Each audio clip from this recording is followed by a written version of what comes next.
अस्सलाम वालेकुम थल ऑनलाइन न्यूज़ ਦੇ ਨਾਲ ਮੈਂ ਹਾਂ ਜਵੇਦ ਮਾਰਮ ਕਲੂ ਤੁਸੀਂ ਦੇ ਪਿਓ ਥਲ ऑनलाइन न्यूज़ नाजरीन माँ जी हस्ती दुनिया ते माँ तो अजीम हस्ती एक बेटे वास्ते औलाद वास्ते अजीम हस्ती होंदी बहुत ही अजीम हस्ती होंदी है तो अगर वही औलाद अपनी माँ नाल जुल्म करना शुरू हो वने तो इंतहाई दुख और इंतहाई बहुत ही घटियापन होंदा है। सारे नाल इहो जी एक मजलूम माँ मौजूद है, उन्होंने तो पुछते हैं उन्होंने बेटे क्या सलूक किया है तो उन्होंने हुण के मुतालबा करे इंतजाम। तो अस्सलाम वालेकुम अम्मा जी, वालेकुम सलाम। क्या हाल है? और बेटे बेटा भतरीजन कुटींदा खड़ा ते मैं छुड़ावण गण थाइयां ते मैंने चाह के धक्का मारा सीटां दे उत्ते मैं त्री थारों लत्त त्रोड़ सट्टी मैं बेहोश पई।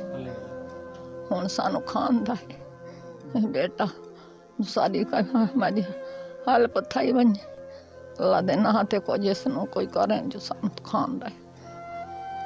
तुसां ये पहले भी तुहाडे उत्ते तशद्दुद करेंदे या पहली बार कीता ने?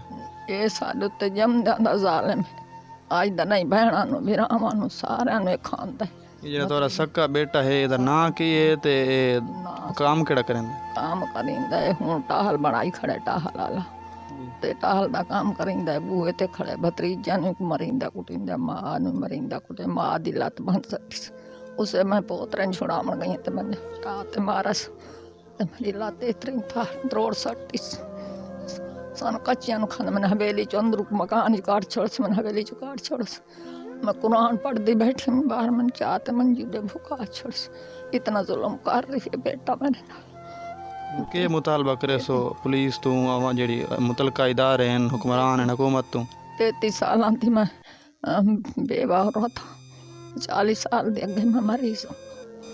हुण थोड़ी मेहरबानी मेरे नाल कर सरकार जी मेरी करे ये सानू खांदा इस नाल जेड़ा कोई करन सन सुधार दे। इंशाअल्लाह तुहाडी आवाज़ असां पहुंचाने की कोशिश करते हैं। नाजरीन तुसां जिवें कि सुने एक इंतहाई दुख भरी और इंतहाई साडे मुआशरे वास्ते एक बहुत ही गंभीर मामला है। तो माँ जी हस्ती नाल ते तशद्दुद करना कोई इंसान सोच भी नहीं सकता। हुकूमत ते मुतलका इदारियां नूं अपील है कि इस मामले ते नोटिस गिन ते अस अमन नूं इंसाफ दिलवाया वञे।